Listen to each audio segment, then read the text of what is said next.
Riva mau ngasih giveaway juga, Pak. Giveaway apa?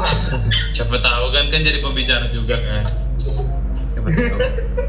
Siapa tahu iPhone 10. Jangan lupa subscribe.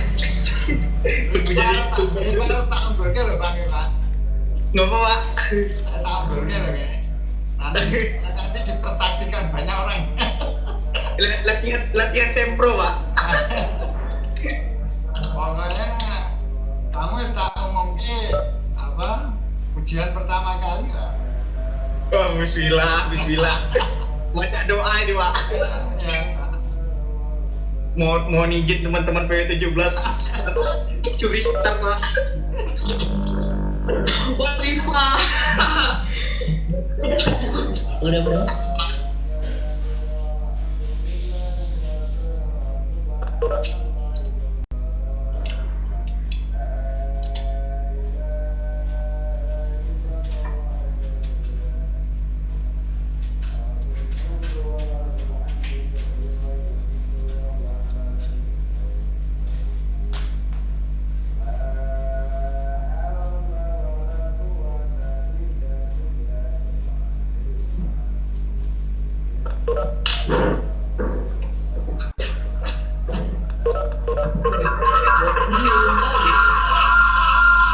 Siapa tuh?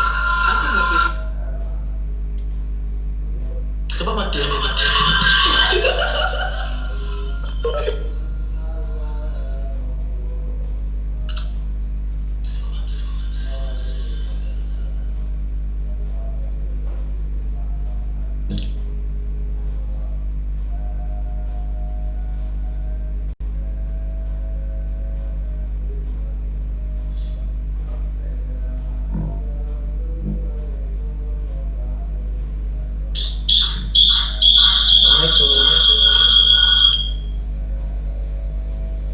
Waalaikumsalam.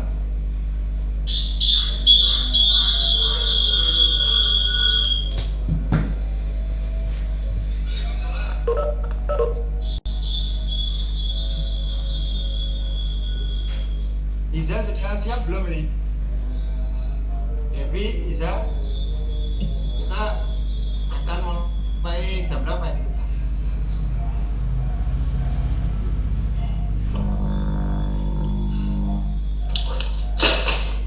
Ibu.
Gimana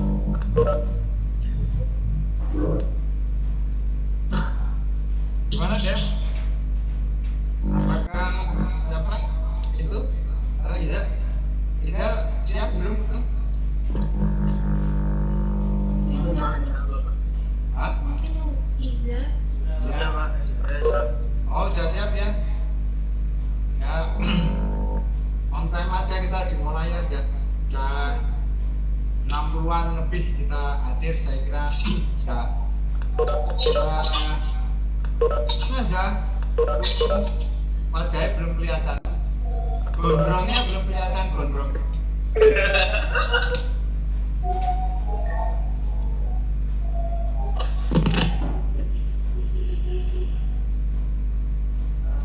Sampun Pak. Wih, gondrongnya sudah kelihatan. Yuk, mulai saja deh. Ya, baik Pak. Jadi, Assalamualaikum warahmatullahi wabarakatuh. Waalaikumsalam. Warahmatullahi wabarakatuh. Selamat malam teman-teman semua, rekan-rekan yang mahasiswa yang Suara mikmu perlu dekat itu. Nah, sebelumnya sini. yang terhormat Bapak Dr. Lutfi Mutaali selaku dosen dan peneliti Departemen Geografi Pembangunan Fakultas Geografi UGM. Yang kami hormati Saudara Iza Maulana MH selaku Ketua Kelompok Studi Lingkar 10. Yang kami hormati Bapak Ibu, teman-teman peserta webinar Bertanggung ke BTS serta teman-teman kelompok studi Lingkar 10 yang telah membantu menyukseskan acara pada malam hari ini. Sebelumnya, puji syukur mari kita panjatkan kepada Tuhan Yang Maha Esa, karena atas berkat limpahan rahmatnya kita dapat berkumpul malam ini walaupun secara virtual untuk mengikuti webinar yang bertajuk Bertamasya ke BTS. Sebelumnya, perkenalkan saya Devi Kurniawati, mahasiswa Pembangunan Wilayah 2017, selaku pembuka acara untuk membacakan susunan acara pada malam hari ini. Acara pertama adalah pembukaan, acara kedua sambutan Ketua Kelompok Studi Lingkar 10. Acara ketiga acara inti yang nanti akan moderator kita Saudara Vincent Jani Hutagalung dan isi materi dari Bapak Dr. Lalu dilanjutkan dengan acara diskusi dan tanya jawab. Oleh karena itu mungkin teman-teman bisa mulai menyiapkan pertanyaannya, dan acara terakhir adalah penutup. Kita segera mulai sesi acara pada malam hari ini dengan membaca doa sesuai dengan keyakinan dan kepercayaan masing-masing. Berdoa mulai. Tiada kata cukup untuk berdoa. Acara selanjutnya adalah sambutan Ketua Kelompok Studi Lingkar 10 kepada Saudara Iza Maulana MH, disilakan.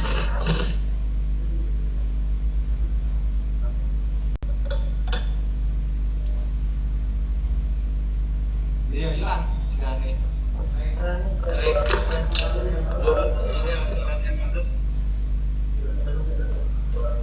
Eza. Baik, selamat.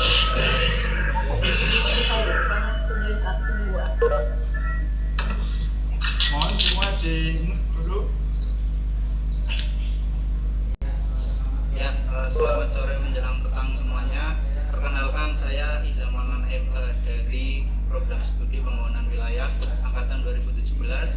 Di sini saya sebagai Ketua Kelompok Lingkar 10 untuk Pembangunan Wilayah 2017 di Fakultas Geografi UGM. Perlu diketahui bahwasanya kelompok ini merupakan kelompok yang terbentuk atas inisiasi seorang dengan bantuan Bapak Lutfi Mutaali, sehingga bisa membentuk satu kelompok studi untuk fokus pada penelitian skripsi yang akan kami laksanakan. Nah, tidak hanya itu, ada pula beberapa hal yang mungkin bisa saling membantu satu sama lain bagi peserta-peserta yang ada di sini untuk saling berkolaborasi. Kita bisa saling berkolaborasi untuk membuat suatu webinar seperti ini yang kita konsep untuk menambah wawasan diskusi kegeografian di fakultas kita dan juga memberi wawasan umum geografi di Indonesia semakin luas.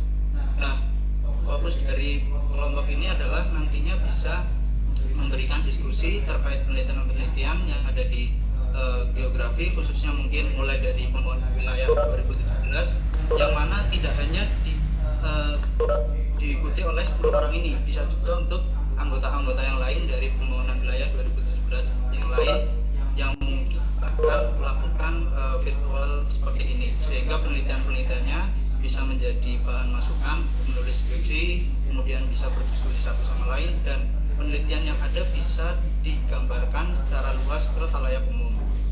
Nah, perlu diketahui juga bahwasannya kelompok ini juga disponsori oleh Geo Enviro Plan Studio, di mana studio itu merupakan studio milik Bapak Lutfi Mutaali yang telah mendirikan suatu rumah Geohouse di Dalam Satur, Sleman, di mana rumah itu bisa dijadikan studio dan juga untuk tempat diskusi bagi kita untuk saling berbicara terkait penelitian.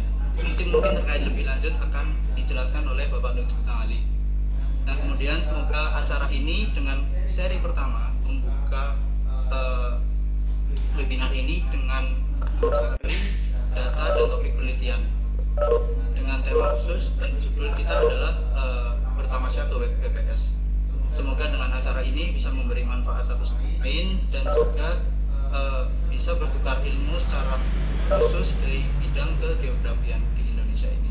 Terima kasih, sekian. Wassalamualaikum. Peserta gimana Mas Iza? Peserta halo? Data peserta? Pripun Pak Lutfi? Data peserta disampaikan? Oh ya, untuk data peserta total hingga mencapai 175 peserta. Itu dengan orang yang melakukan registrasi. Bisa saja untuk, karena ini adalah forum terbuka, orang luar pun bisa masuk ke dalam forum kita ini. Seperti itu. Terima kasih, itu dari saya. Sekian. Wassalamualaikum warahmatullahi wabarakatuh. Waalaikumsalam. Waalaikumsalam warahmatullahi Wabarakatuh. Terima kasih kepada Saudara Iza Maulana MH yang telah berkenan memberikan sambutan pada malam hari ini. Acara selanjutnya adalah acara inti yang akan dipandu oleh moderator kita Saudara Vincent Joni Hutagalung yang merupakan mahasiswa pembangunan wilayah Fakultas Geografi UGM angkatan 2017. Kepada Saudara Vincent, diserahkan untuk mengambil acara. Oke, terima kasih kepada Saudara Vivi atas kesempatan yang diberikan. Mohon maaf, izin mengonfirmasi apakah suara saya kedengaran teman-teman? Oke, terima kasih teman-teman. Perkenalkan sebelumnya, nama saya Vincent Joni Hutagalung. Saya di sini sebagai moderator untuk sesi webinar atau bincang-bincang kita pada malam hari ini. Adapun saya merupakan mahasiswa bimbingan Pak Lutfi Mutaali untuk bimbingan skripsi. Di sini kita akan membahas terkait dengan mencari data dan topik penelitian. Adapun tema dari pembicaraan kita atau diskusi kita pada malam hari ini adalah bertamasya ke Badan Pusat Statistik. Sebagaimana yang teman-teman ketahui adalah BPS merupakan suatu instansi non pemerintah yang bertugas khusus untuk statistical survey gitu. Jadi pembahasan kita pada malam hari lebih ke aspek teknis atau aspek terapan dari bagaimana data digunakan untuk beberapa penelitian. Tanpa berbasa-basi, kita langsung saja dengarkan dari narasumber yakni Bapak Dr. Lutfi Mutaali, SSI MT. Kepada Bapak Dr. Lutfi Mutaali, kami persilahkan.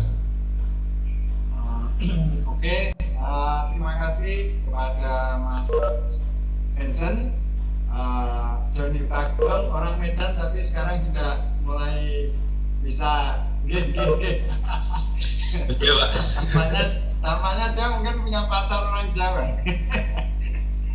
Oke, terima kasih Mas Vincent. Ya, ini kompak ini 2017, semoga bisa hadir semuanya di forum ini yang diinisiasi oleh teman-teman 2017 BW 2017, dan memang sasaran paling utama ya teman-teman seangkatan, tetapi tidak menutup kemungkinan di sini kita panggil juga, kita undang teman-teman di bawah 2019, kemudian juga 2018, sehingga paling tidak dari sejak awal sudah mulai memahami tentang persoalan data.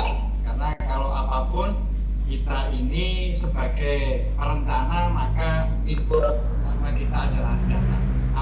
apakah kita akan gunakan untuk merencanakan sesuatu ataukah kita gunakan untuk penelitian kita, persoalan utamanya itu adalah data. Nah, salah satu data yang paling luar biasa bagi perencana, bagi pengembang wilayah, itu tentu saja adalah data dari yang namanya institusi yang kita kenal dengan Badan Pusat Statistik. Ya. Ini model utamanya adalah perencana, para pengembang wilayah. Jadi para pengembang wilayah dan termasuk geograf ya, itu mau tidak mau dia harus betul-betul bisa memahami segala hal yang terkait dengan apa yang dihasilkan oleh lembaga ini. Oleh karena itu lembaga ini juga entah dengan cukup besar, juga triliunan dolar mereka untuk menghasilkan input perencanaan, input pembangunan. Karena data itu kan kita gunakan sebagai input kita di dalam proses merencanakan. Kita bisa bayangkan kalau seandainya kita ini nggak punya data begitu ya, Anda mau merencanakan nggak tahu jumlah penduduknya berapa, kita bisa bayangkan betapa kita ini sebagai pengembang wilayah, sebagai perencana wilayah itu betul-betul tidak bisa melakukan apa-apa ya.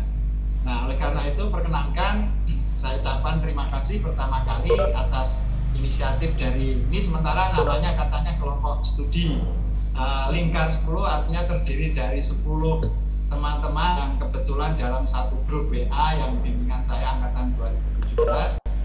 Terima kasih, kita sudah bersama-sama, mari kita membuat kegiatan yang bermanfaat terutama untuk skripsi kita, skripsi untuk teman kita, dan juga untuk penelitian buat adik kelas kita dan seterusnya. Nah, baik, kita mulai presentasi saya. Perkenankan saya share materi kita, share materi saya. Nanti materi ini akan kita berikan kepada Anda semuanya, ya, akan kita berikan kepada Anda semuanya.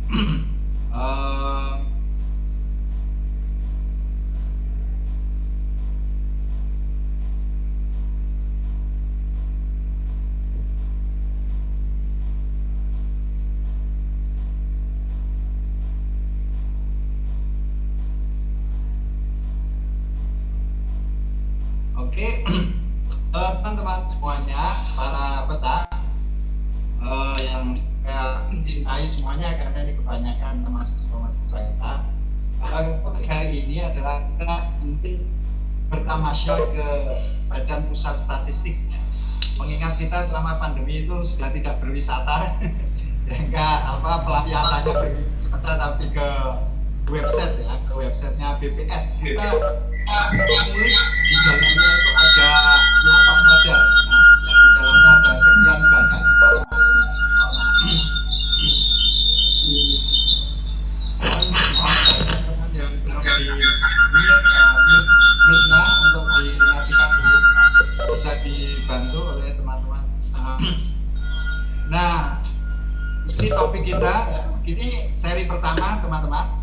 Kita harapkan nanti bisa ada seri-seri berikutnya yang tentu topik kita lagi akan lebih banyak, misalnya membantu teman-teman nanti misalnya dalam teknik-teknik mengolah data dan seterusnya. Misalnya nanti itu yang akan kita angkat kepada hal-hal ya. Ini dari pertama pembukaan ya. Dan alhamdulillah buka-buka bisa berjalan dengan baik dan bisa mendapatkan dukungan dari semua peserta. Terus di sebelah kanan itu yang tadi saya bilang ya, di sebelah kanan, mohon maaf, di sebelah kanan itu saya ada tentang GeoHost. Saya sebutnya dengan rumah solutif yang gratis ya. Jadi saya punya tempat untuk mangkal ya, tempat mangkal kita. Jadi saya silakan kepada teman-teman saya atau mahasiswa saya, kalau misalnya membutuhkan ruang untuk konsentrasi, untuk sembunyi, ruang ya, mau menyelesaikan apakah itu skripsi, apakah itu tesis, apakah disertasi, karena bimbingan saya ada S1, S2, S3, silakan gabung di sini aja, masuk ke rumah sini, nanti akan kita fasilitasi, dan juga kita fasilitasi Anda tinggal masuk saja. Yang penting yang penting nanti kalau ada kesempatan kita bisa berdiskusi. Artinya insya Allah saya akan mendampingi Anda di dalam risetnya ya. Ini pada 2017 saya kira juga terbuka, tidak hanya bimbingan saya tetapi juga yang lainnya. Jika Anda merasa perlu berkonsentrasi, perlu berkonsultasi, nanti kita akan ya ngumpul-ngumpul ya di situ. Tentu selama pandemi ini kita ikuti proses dan prosedurnya ya. Nanti silakan berkomunikasi dan lain sebagainya, berkonsultasi kalau jadi lebih enak ya. Jadi misalnya di ruangan ini kan mahasiswa dengan saya selaku dosen tidak ada ketakutan atau tidak ada hierarki saya dosen, kita teman saja di sini, nanti itu ada bisa kita diskusikan. Memang kita khususkan bagi teman-teman yang memang memerlukan sebuah ruangan khusus, memerlukan teman bicara, konsultasi dan lain sebagainya, nanti bisa memanfaatkan ruangan yang kita miliki bersama.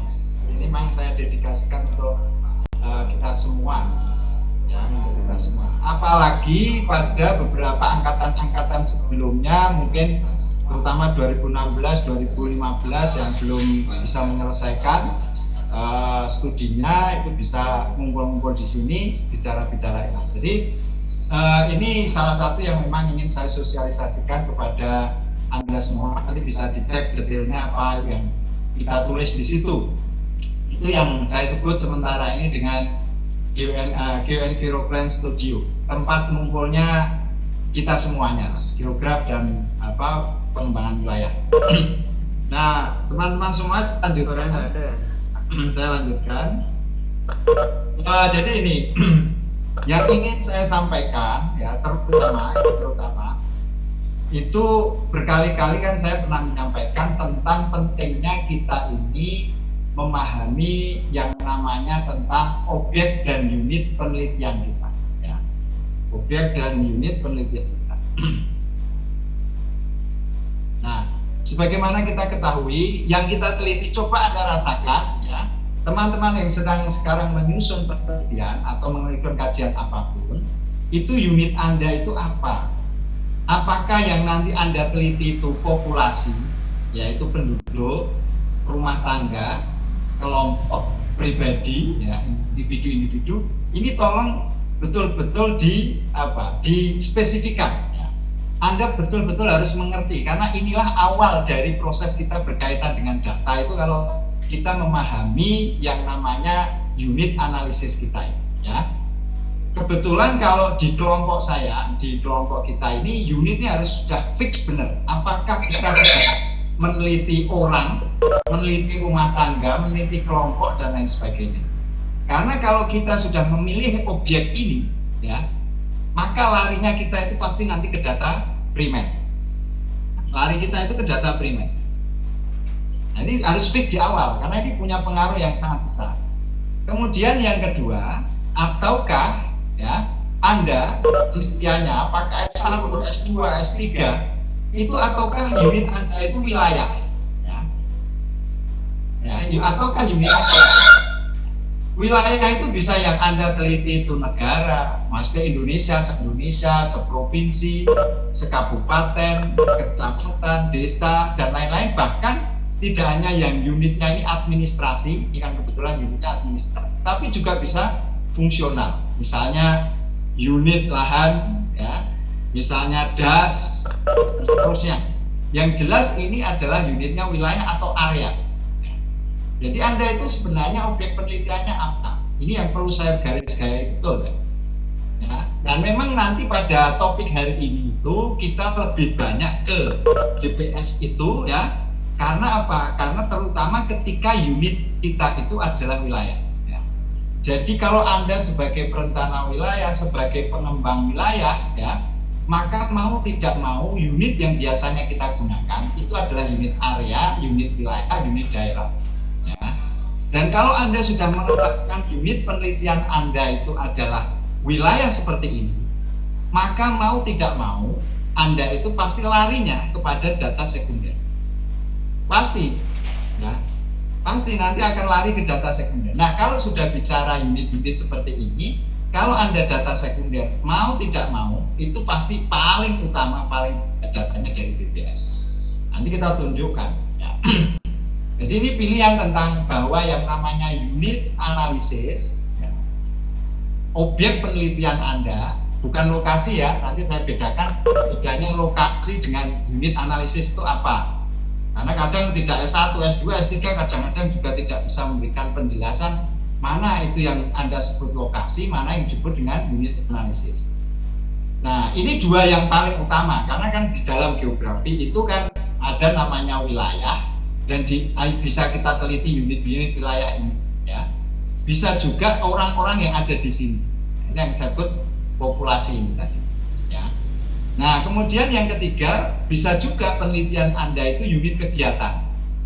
Misalnya ini terkait dengan objek-objek, ya, misalnya kita meneliti objek longsor, erosi, dan sebagainya, ini objek-objek tanah, atau objek-objek budaya. Misalnya ini meneliti tentang ATM, persebaran bank, ya, persebaran tempat wisata, dan lain-lain. Jadi objeknya adalah beda kan?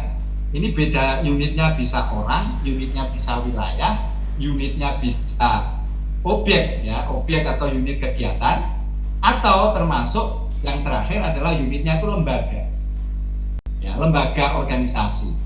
Bahkan bisa tata nilai yang diteliti. Saya barusan misalnya meneliti itu unitnya apa? Unitnya adalah dokumen perencanaan, ya, dokumen RT/RW.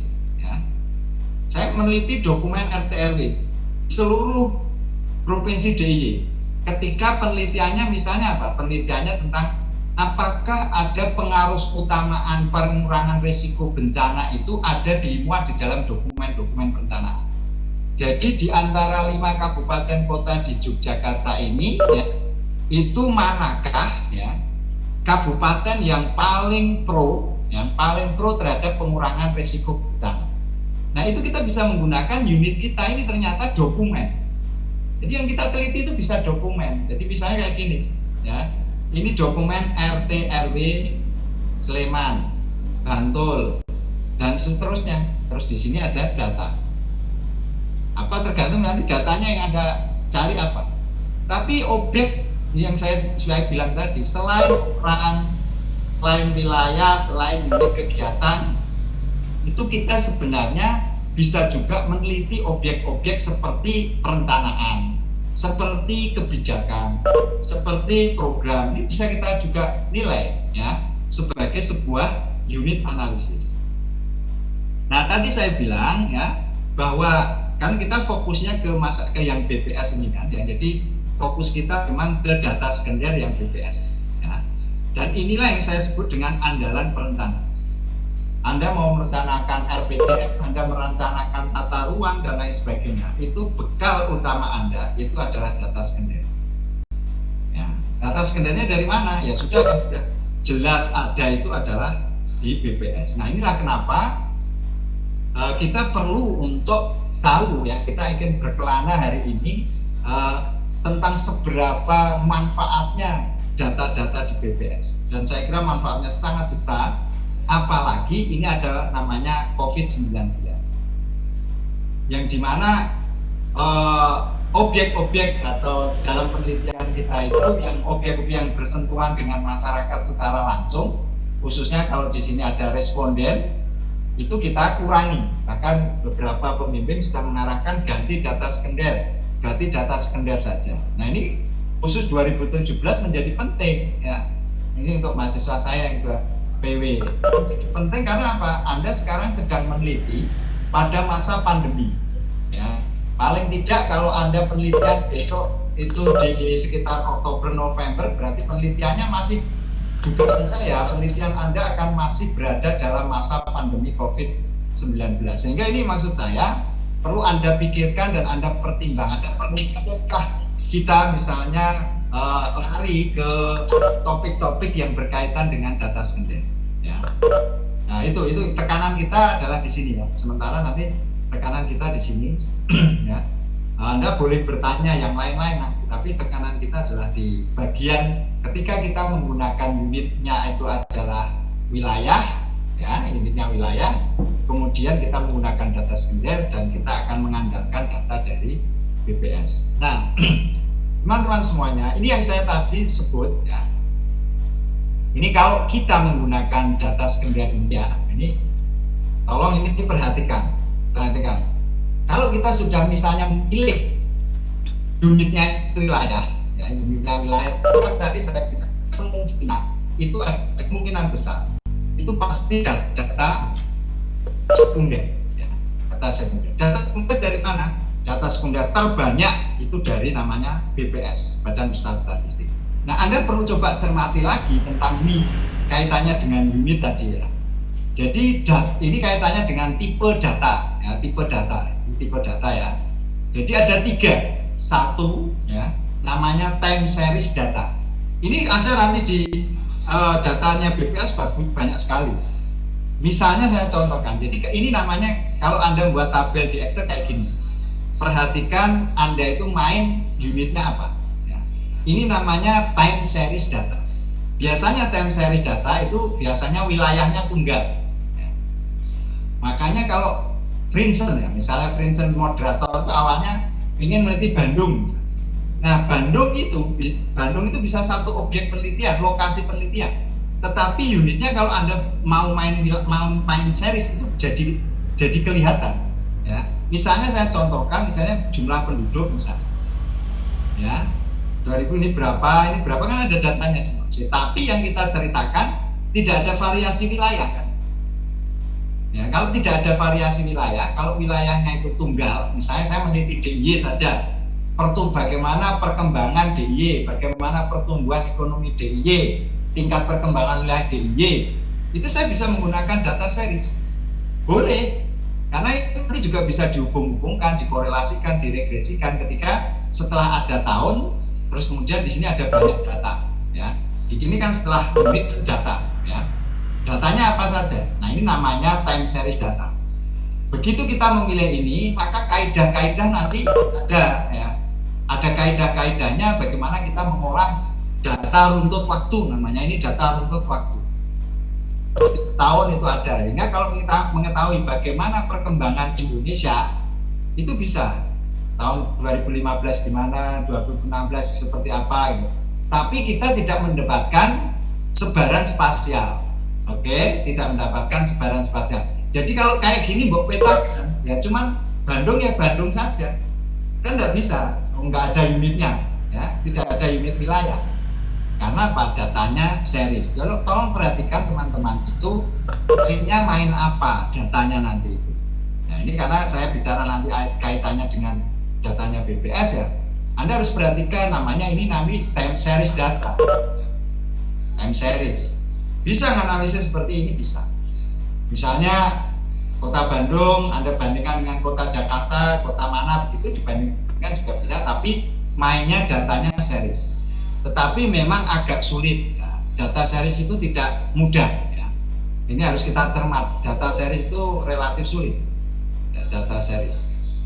Nah, ini yang pertama ya, namanya time series data. Yang kedua itu cross section data. Data cross section. Nah, contohnya apa? Ya. Contohnya kalau Anda begini. Misalnya di sini unitnya wilayah. Bisa juga unit responden ini cross section. Ya, misalnya Anda meneliti misalnya 100 responden. Nah, ini namanya data cross section. Jadi responden 1 sampai dengan responden 100. Ini namanya apa? Cross section data.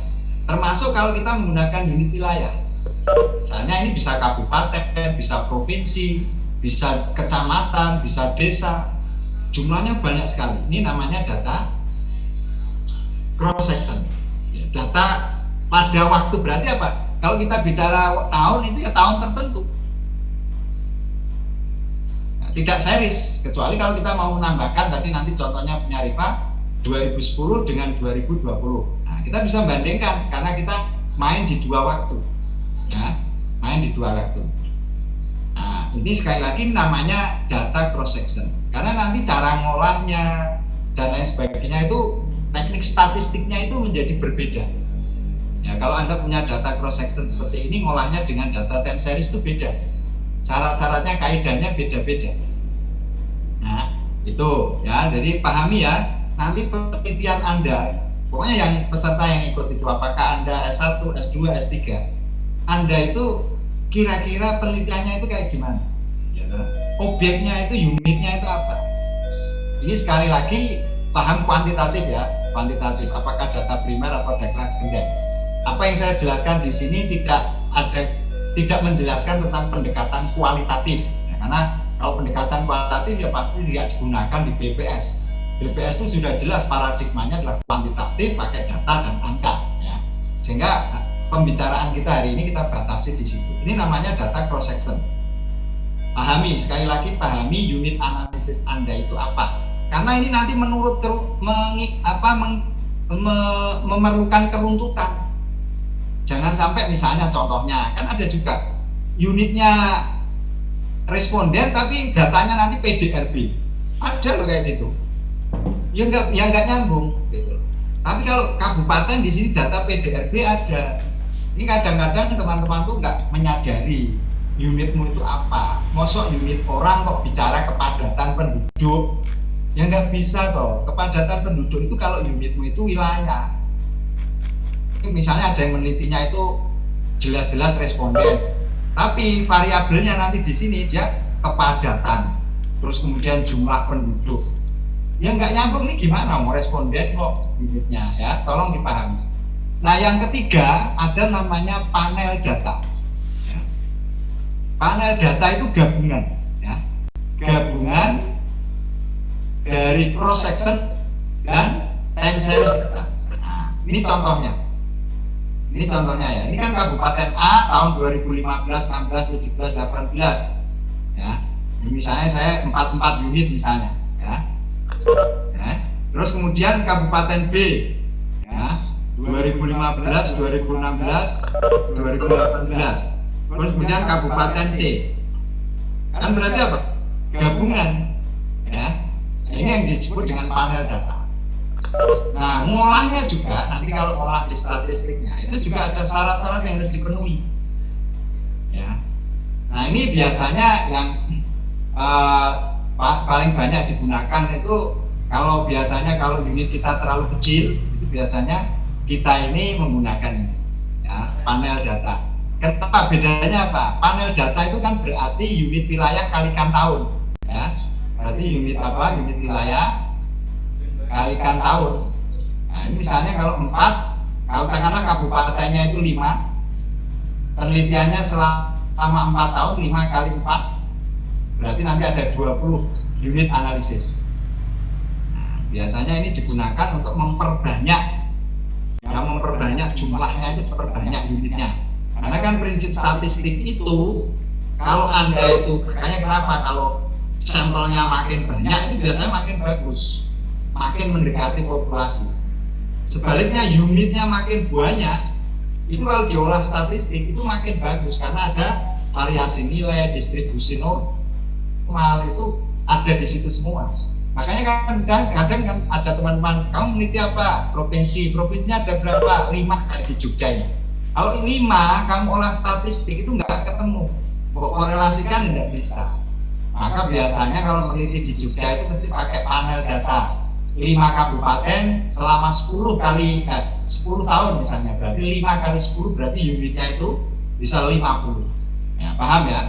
Jadi data ini kamu pahamkan unitnya itu apa ya, apakah Anda time series, apakah cross section, ataukah panel data, ataukah menggabungkan tetapi tidak series ya, tahun tertentu dengan tahun tertentu yang gunanya untuk melihat perkembangan. Nah ini kemudian, nah ini yang saya bilang tadi dengan unit ya, karena saya masih menjumpai apalagi di 2017 itu banyak teman-teman yang proposalnya itu tidak bisa memberikan gambaran tentang unit analisis. Ini ya, pahami tentang ini, seperti di Excel kok ini ya. Coba Anda bayangkan di sini unitnya apa? Satu, apakah tadi responden? Nah, berarti kalau responden ya misalnya umurnya 23, jenis kelamin laki-laki ya kayak gitu. Tapi kalau di sini wilayah, misalnya wilayah kok mau tanya umur, ya nggak nyambung, ya ganti. Nah ini loh, kamu perlu pahami apakah data seperti ini itu nyambung enggak. Nah, seperti Vincent kemarin misalnya di Bandung, terus kalau Bandung terus apa data? Unitnya cuma satu. Ya, kamu apa mau kamu kumpulkan apa Bandung itu? Ya. Kalau satu tok misalnya di sini kan cuma Bandung. Saya panjang jalan tak boleh. Kecuali tadi Bandung terus pakai unitnya kecamatan. Misalnya boleh kecamatan A, jadi banyak. Jadi namanya unit itu kayak gitu. Jadi jangan sampai salah karena ini punya pengaruh yang sangat besar. Coba bandingkan ketika sudah mengikuti unit itu kemudian ini, ya, ini kan kudu podo ini, ya. Data yang dikumpulkan pada level unit yang dimaksud. Kalau misalnya tadi saya contohkan unitnya orang tapi nanya struktur ekonomi, ada dulu pernah begitu. Gimana? Jawabnya kan nggak bisa. Nah. Kemudian kita juga seringkali lupa ya, mana lokasi, mana unit. Ya. Kalau kita bisanya dalam judul itu kan kemudian di provinsi. Nah ini namanya lokasi. Misalnya di provinsi Riau. Nah penelitian ini di provinsi Riau. Berarti Riau itu namanya lokasi penelitian. Unit. Karena kalau nanti saya penelitiannya di Riau, saya bisa menggunakan unit ini, misalnya di sini Riau, provinsi, lokasinya Riau, ya. Saya bisa meneliti kabupaten bisa, mungkin ada sekitar 10 atau 12 kabupaten, tapi saya meneliti kecamatan boleh nggak? Bisa. Kecamatan seluruh Riau bisa juga dianalisis, mungkin 568 kecamatan, bahkan bisa juga sampai ke desa. Jadi desa-desa di Provinsi Riau itu juga bisa diteliti ketika kita menggunakan titik-titik di judul ini namanya provinsi. Ya, provinsi. Berarti kan saya masih nanya, unitmu apa? Nah, kamu bisa pilih. Kamu bisa pilih ini. Dan di sini bisa 2000-an lebih desa. Nah, gitu ya. Bedanya lokasi dengan unit. Seandainya kamu penelitiannya titik-titik di kabupaten A misalnya, di kabupaten ini lokasi. Nah unitnya apa? Nah kalau Anda meneliti kabupaten, kamu bisa meneliti kecamatan, kamu juga bisa meneliti desa. Nah ini pilihannya aja, ini pilihan. Maka ini namanya pilihan. Makanya kenapa semesti saya tanya unitnya apa? Unit analisisnya. Kamu mau pakai kecamatan atau pakai desa? Boleh, dua-duanya boleh. Termasuk Indonesia, kita meneliti Indonesia. Unitnya apa? Apakah provinsi 34 provinsi? Atau unitnya kabupaten? Yang mungkin bisa sampai 600 sampai 700 kabupaten. Boleh semua. Dan ternyata terakhir ini saya buka di BPS, itu petanya itu ada semua. Paling tidak peta administrasi. Itu ada semua. Sehingga kalau ada petanya, itu kalau di apa istilahnya dilihat variasi ruangnya itu kelihatan sekali. Analisis keruangan nanti bisa. Nah ini ya, bedakan lokasi dan ini. Saya lagi berikutnya ya. Nanti kalau Anda yang memilih data sekunder itu ya, satu, hukumnya wajib tahu bahwa data itu ada ya. Data itu ada, terutama Anda bisa lari ke BPS. Jadi kalau Anda merasa unitnya itu wilayah, tadi kalau wilayah mesti sekunder, ya. Kalau wilayah itu pakai data sekunder, Anda harus yakin data sekundernya ini di BPS ada apa enggak. Awal harus tahu. Nah, kemudian kita mulai buka yang data-data BPS sekaligus, ya. Data BPS itu sumbernya ada 3. Satu, sensus, ya, kayak sensus 2020 ini ya. Yang kedua ada survei. Survei itu berarti meneliti dari sebagian populasi. Dan ini yang paling banyak hasil sini, hasil survei ini ya. Kemudian ada data yang dia hanya memuat data-data dari dinas, kementerian dan lain sebagainya. Jadi secara umum gini. Sehingga kalau misalnya kita memakai data dari BPS pun, itu sebenarnya kalau kita runut, ya, dia aslinya dari data primer. Nah, kita tidak menelusuri datanya. Tetapi sekarang di BPS yang enak itu, ya, di BPS ini kita bisa beli. Yang data primernya itu bisa kita beli. Ya, beberapa kita bisa beli data aslinya. Kan datanya ada dua yang di bawah ini. Data BPS itu ada data publikasi. Ya, ini yang di website. Ya, itu biasanya bisa langsung download gratis. Nah, gratis.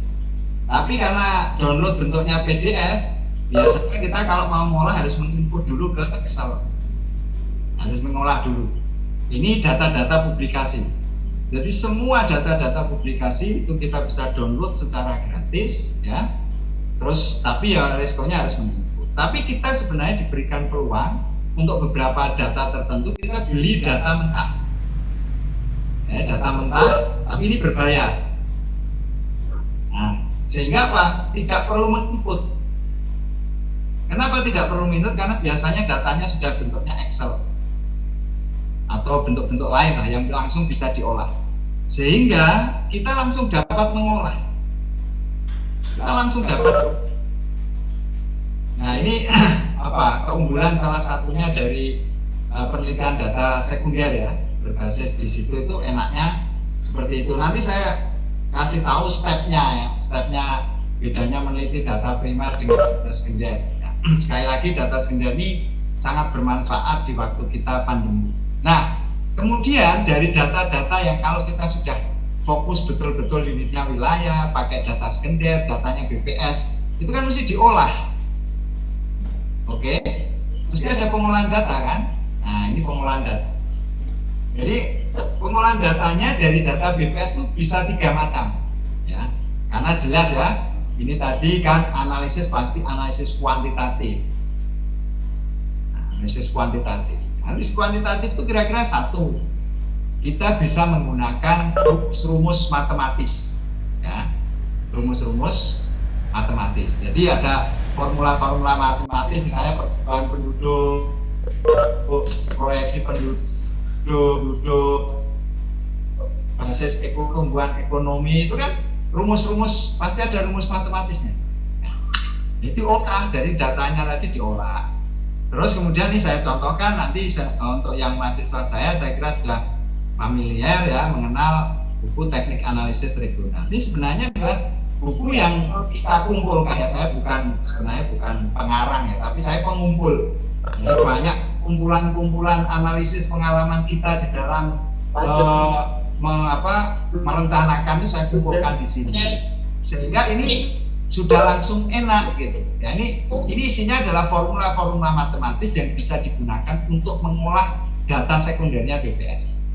Ya, ini ya teknik analisis regional. Wajib ini bagi perencana. Ya, bagi perencana. Kemudian yang kedua pasti statistik.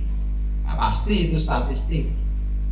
Nah, maka ketika kita memilih ini jangan takut dengan statistik ya, kita pelajari. Apalagi kita ada banyak mata kuliah pengolahan data dan lain sebagainya, kita praktekkan saja.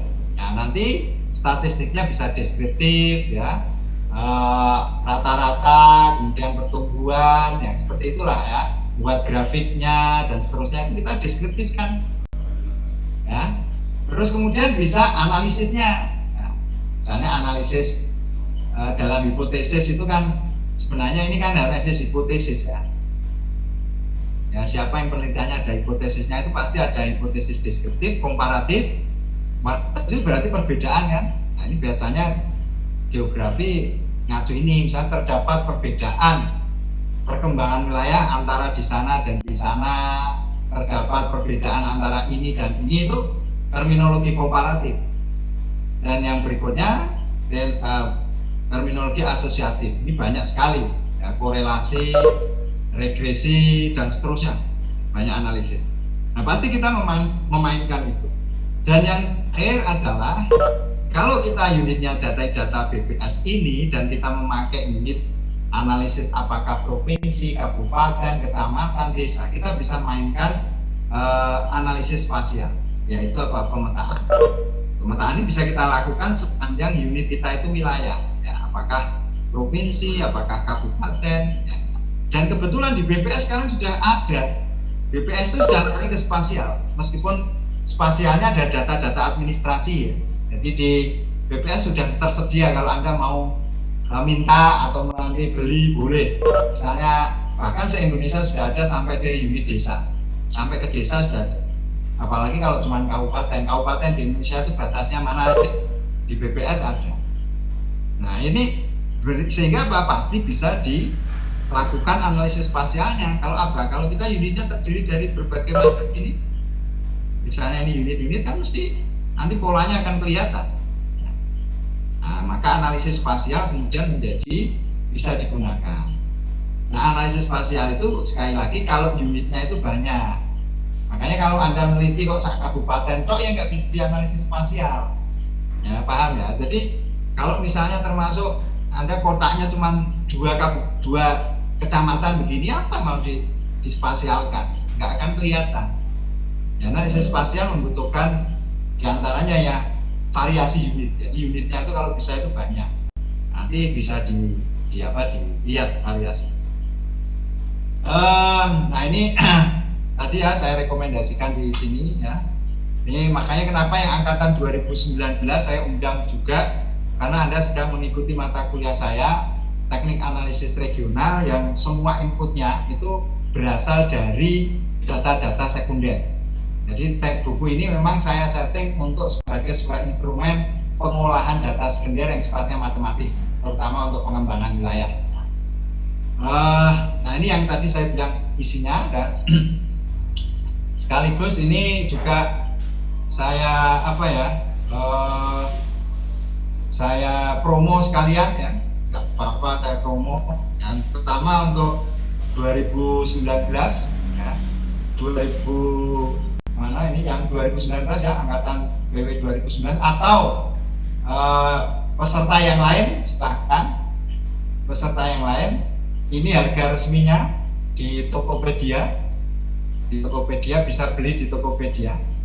Terus kemudian saya sampaikan detik ini ya, ada 20 buku yang saya jual nggak pakai untung, hanya Rp40.000. Silakan tulis di chat. Hanya 20 buku, sekali lagi hanya 20 buku saya jual masing-masing harga 40.000. Tapi nanti orang yang ke-21, orang ke-22 dan seterusnya, kalau nanti ada yang beli, harganya sudah 50.000. Nah, silakan Anda nulis di chat kalau Anda berminat untuk membeli buku saya teknik analisis regional, yang ini relatif lengkap, kompleks ya. Anda lihat di sini ada analisis kependudukan, ketenagakerjaan, kemudian di sini ada analisis ekonomi dan keuangan daerah, ada basis ekonomi unggulan dan lain sebagainya, ada kemiskinan, ada pelayanan struktur ruang ya, berbagai analisis struktur ruang. Terus kemudian ada ya, saya kira itu ya. Nah yang ini juga ada daya dukung, ada teknik penentuan perkembangan wilayah, dan ada teknik pengambilan keputusan. Jadi insya Allah buku saya ini buku yang lengkap untuk mendampingi Anda mengolah data. Sekali lagi, dan ini semua teknik analisis ini gunanya adalah mengolah data BPS, data sekunder ya, ya. Jadi mulanya ini terutama formula yang tadi saya sebut dengan matematik ya, matematik kan tadi saya sebutkan matematik. Kalau ini ya nomor 1, data-data ini bisa Anda olah dengan buku ini. Nanti kalau statistik beda lagi bukunya ya, dan spasial ya. Jadi buku saya adalah terutama untuk mengolah data-data dari data sekunder, data BPS itu ya, terkait dengan formula matematis. Nah, saya contohkan begini ya, tentang kita ternyata misalnya kita hanya tahu input saja. Ini kan input data sekunder, kan input ini kan input data katakanlah data sekunder. Ini dari BPS kan, jelas dari BPS. Misalnya saya contohkan PDRB ini satu datanya cuma ini inputnya ya, atau saya lihat yang di sini ya, ini sudah kita download. Anda boleh download, misalnya Indonesia ada semua. Mau Anda misalnya meneliti Sumatera tok, meneliti Jawa tok, meneliti Kalimantan, meneliti tentang Sulawesi, itu pakai ini aja gitu ya. Pakai ini, datanya ini di dalamnya itu lengkap sekali ya, datanya lengkap sekali ya. Terus kemudian data ini coba olah. Misalnya Anda meneliti apa? Misalnya Anda meneliti tentang perubahan struktur ekonomi Indonesia atau perubahan struktur ekonomi di provinsi A. Nah, ini topiknya ini. Ya, topiknya ini aja, berarti Anda cuma pakai ini aja kamu bisa meneliti ini. Terus Anda pengen meneliti potensi perkembangan ekonomi wilayah, tapi kita mesinnya alatnya pakai Klassen. Ya sudah, ini masukkan Klassen, keluar ini. Ada datanya sama loh. Terus misalnya kita pengen meneliti sektor unggulan. Nah, ini sektor unggulan. Pakai sama PDRB, tapi alatnya lain. Mungkin alatnya LQ, mungkin alatnya SIFSET, bisa ketemu potensi unggulannya siapa. Jadi ini judul-judul penelitian. Ya, kalau kita lihat, kita runut di judul penelitian itu ada alat analisisnya. Alat analisisnya ini yang digunakan untuk mengolah satu data. Ini satu data. Kalau ngomong tentang investasi, berapa investasi yang diperlukan, PDRB diolah dengan rumus matematik ekor. Ini yang saya sebut dengan formula matematik, ya, formula matematiknya. Datanya satu. Nah, untuk ketimpangan bisa lagi. Anda misalnya pengen meneliti tentang ketimpangan wilayah. Datanya apa? PDRB lagi. PDRB masuk ke indeks Williamson, ngomongnya jadi gini. PDRB masuk ke entropi tel, ngomongnya kayak gini. PDRB masuk economic distance, jadi topiknya gini. Nah, ini yang saya PDRB jadikan rumus dalam gravitasi, keluarnya ini. Jadi misalnya saya contohkan, ini judul skripsi misalnya. Ini judul skripsi. Misalnya potensi daya tarik ekonomi antar wilayah. Ya, berarti cuma membutuhkan alat analisis gravitasi, inputnya PDRB. Sehingga PDRB yang tadi saya contohkan, satu data yang ada di sini, ya, satu data.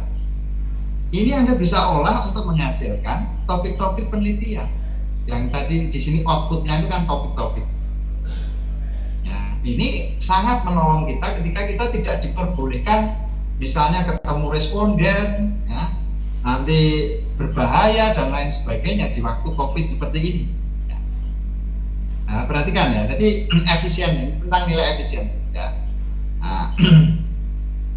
Nah, terus ini coba Anda perhatikan, ini bedanya penelitian data sekunder dengan data primer ya. Yang di atas ini data primer. Memang ini pengalamannya akan lebih kuat ya. Jadi plusnya kalau Anda meneliti dengan data primer itu prosesnya itu lebih rinci. Jadi kalau Anda lihat coba di sini.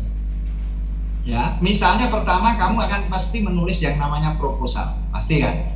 Di dalam proposal pasti biasanya ada metode, ada variabel. Ya, oke, langkah pertama, gampangannya 2017 ini bar seminar ya. Bar seminar ini wis duwe iki, kalau itu benar ya. Karena kalau nanti biasanya seminar kompre itu ya rata-rata belum benar metodenya, datanya ini belum benar. Umpama kita sudah benar, ya, kita kan harus merancang instrumen setelahnya. Jadi setelah proposal, ini data primer. Misalnya kalau kita meneliti dengan survei pakai kuesioner ya, pertama pasti kita merancang namanya instrumen. Katakanlah ini contohnya kuesioner. Nah, kalau kita KKL, ya kan? Setelah Anda membuat kuesioner, katakanlah kuesionernya sudah bagus, berarti Anda setelah itu apa? Anda ke lapangan. Nanti tahapannya banyak sekali ya. Buat kuesionernya jadi, Anda ke lapangan, pasti kan? Dari lapangan ini kan Anda dapat data, ya kan? Tapi data itu tidak bisa kita langsung olah. Data itu harus dikoding dulu. Ada pengkodingan supaya bisa diolah, misalnya pendapatan, misalnya umur itu harus dikoding antara sekian-sekian, kodingnya apa, Terus setelah itu apa? Setelah di-coding, nanti kodenya ini 1, kode 2, kode 3. Setelah itu di-input data. Inputnya katakanlah yang mudah dulu sebelum SPSS misalnya di Excel.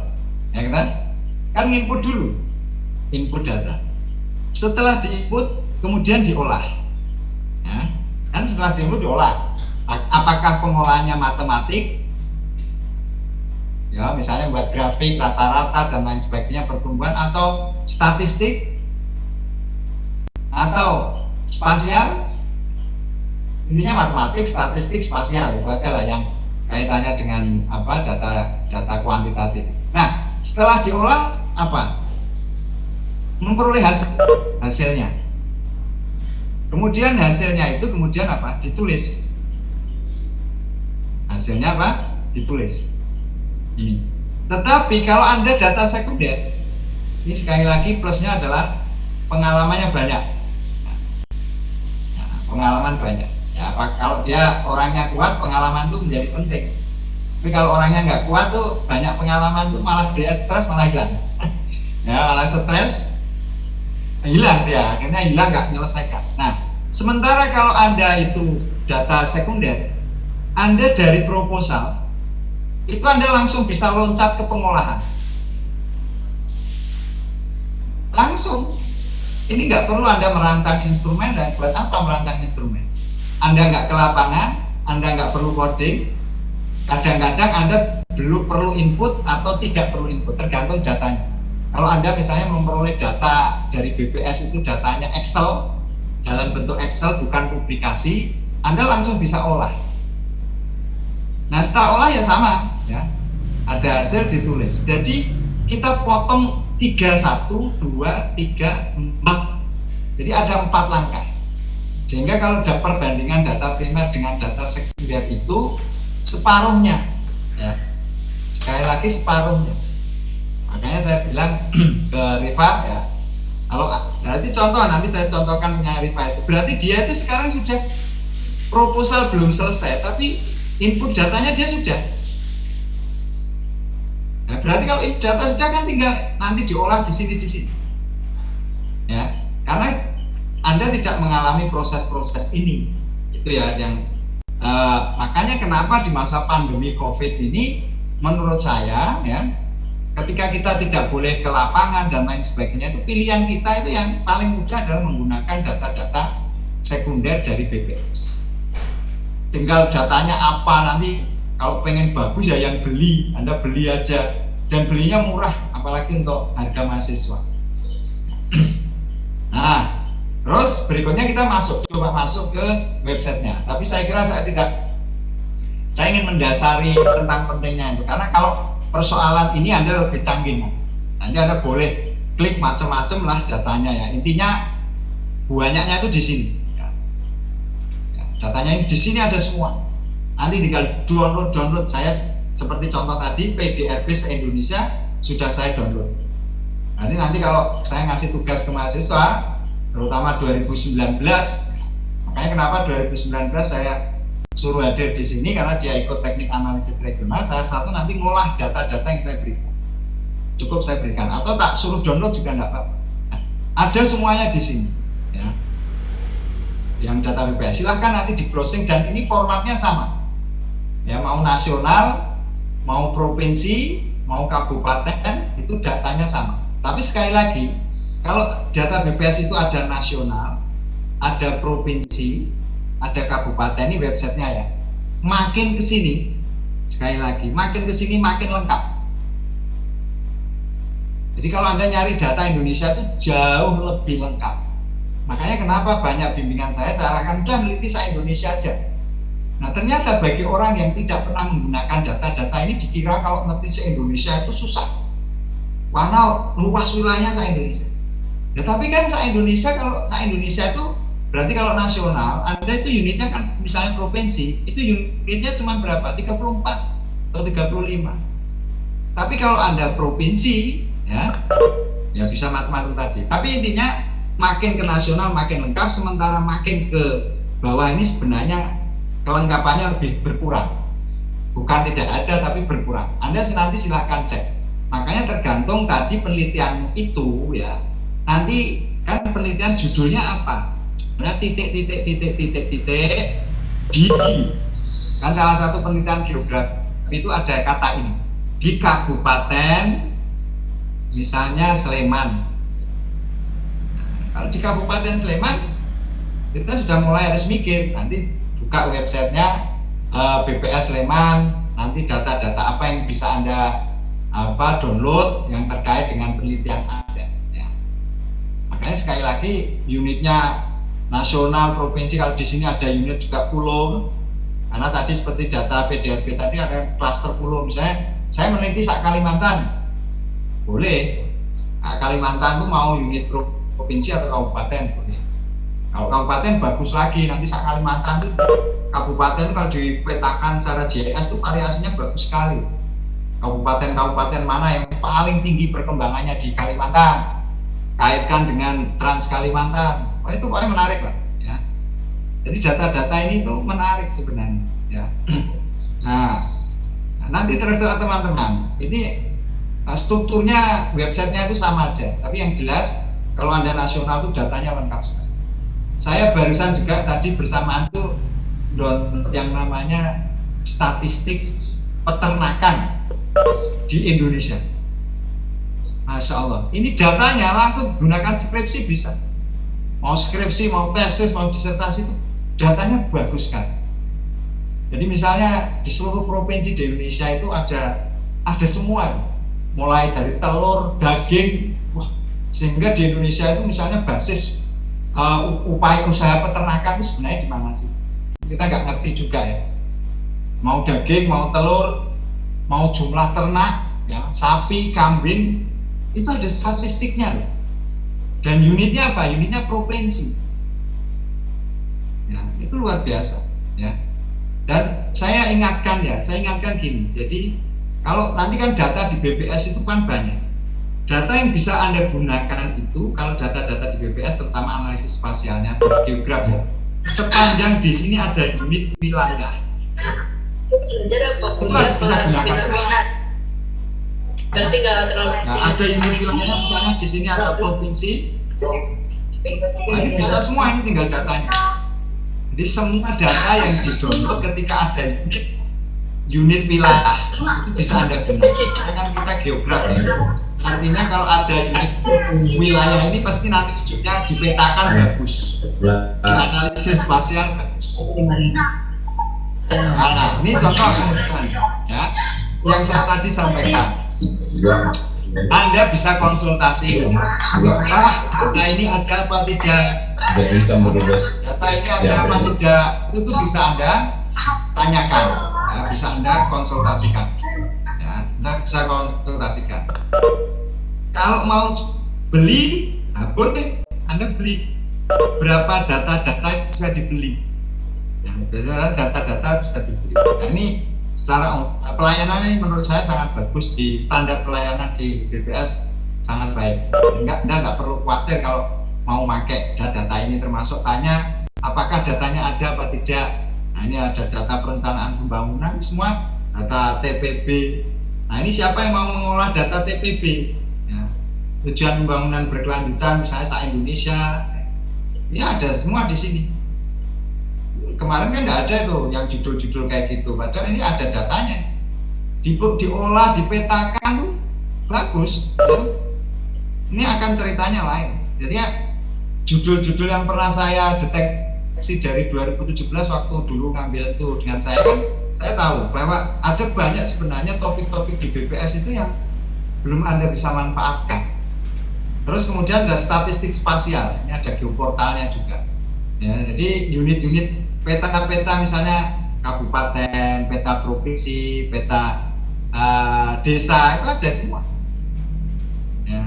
Mungkin kalau apakah bisa di-download, saya belum mencoba yang ini, tapi ada sistem informasi geografinya, sehingga menarik ya, menarik data-data BPS ini. Nah, ini teknik ngambilin data yang ada di publikasi ini. Nggak klik aja Anda butuh data apa, misalnya data narkoba, klik. Anda misalnya mau mengkaji narkoba di Indonesia, ketemu narkoba kan, saya sudah pernah soal kriminalitas, misalnya ada statistik kriminalitas. Tapi kita hubungkan, yang menarik itu apakah kriminalitas itu berhubungan dengan tingkat perkembangan wilayah, misalnya, atau berhubungan dengan indeks perkotaan. Makin tinggi perkotaannya, makin tinggi kriminalitas. Itu ada semua, bisa semua kita mainkan. Ini banyak sekali data BPS yang bisa kita mainkan. Tergantung nanti Anda pertama memiliki topik apa. Kalau sudah memiliki topik, pengennya data sekunder, coba di browsing di BPS. Karena saya sudah sampaikan tadi, kalau Anda penelitiannya data sekunder, itu syaratnya Anda harus tahu ada data itu. Jadi nggak boleh nggak tahu. Kalau primer nggak apa-apa. Kalau data primer itu misalnya saya variabelnya ini, nggak apa-apa Anda cantumkan. Karena apa? Karena Anda akan mencari data sendiri. Tapi kalau data sekunder, Anda harus yakin bahwa datanya itu ada. Ya, nanti tinggal download banyak sekali, nanti bisa. Ini saya kemudian ada data yang ini data publikasi, ini publikasi.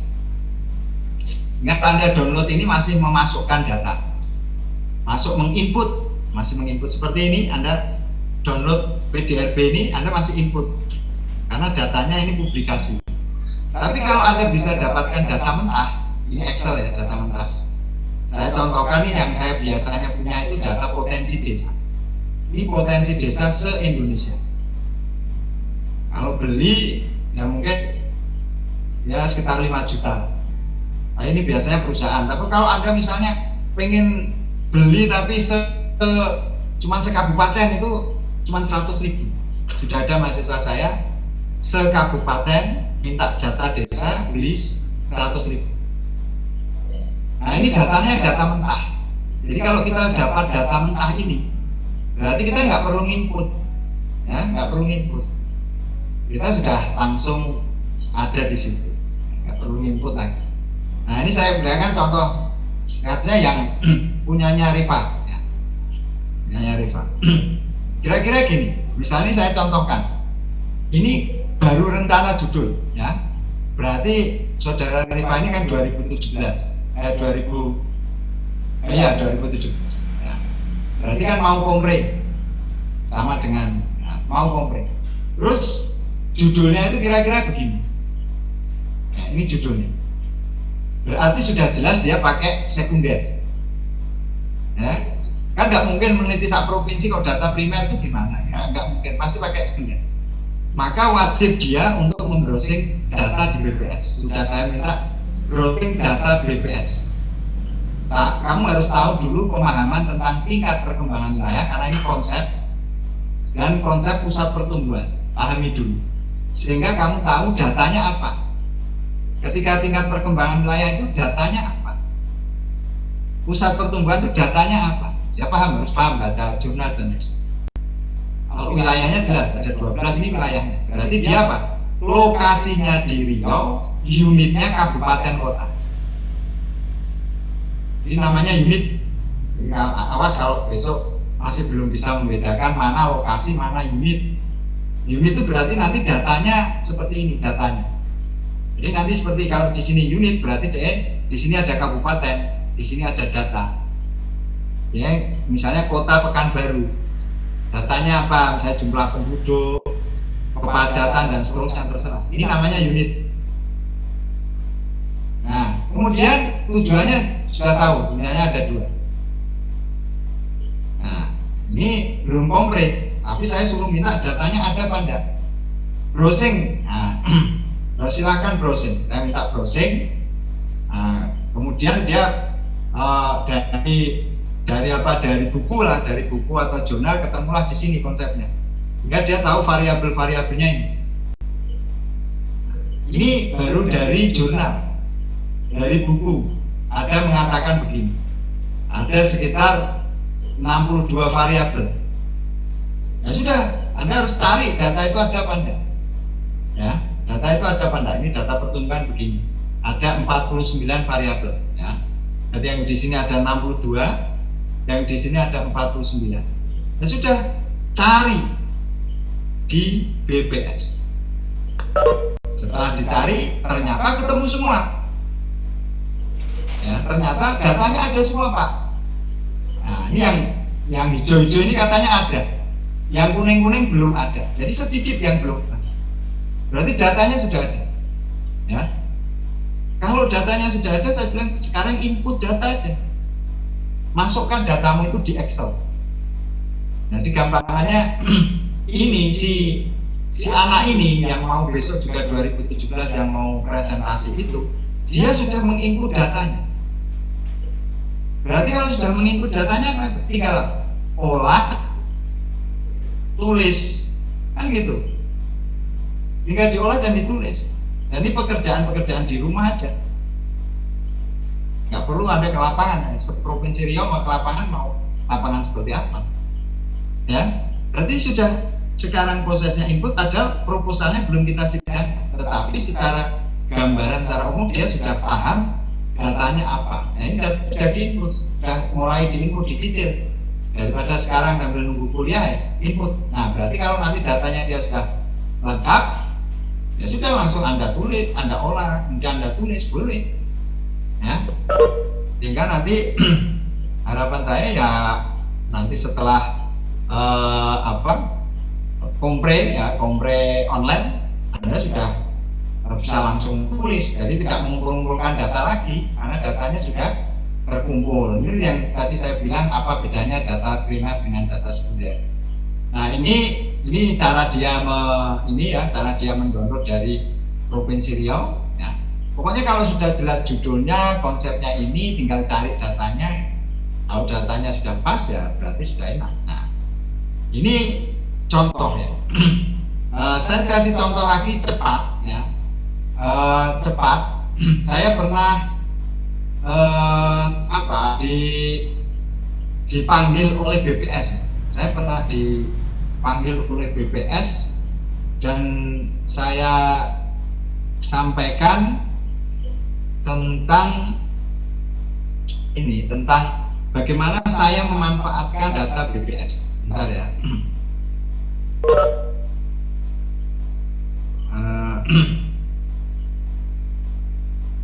Bagaimana saya memanfaatkan data BPS.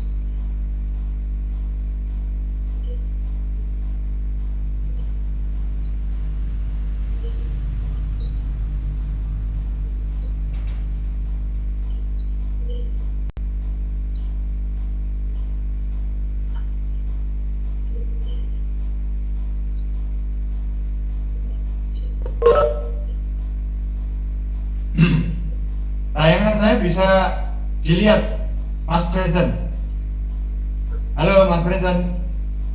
Tayangan saya bisa, Pak. Oke, ini saya contohkan. Kelihatan, Pak.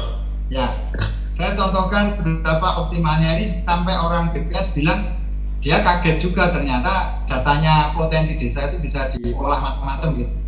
Ini tentang olah ya, saya tentang olah.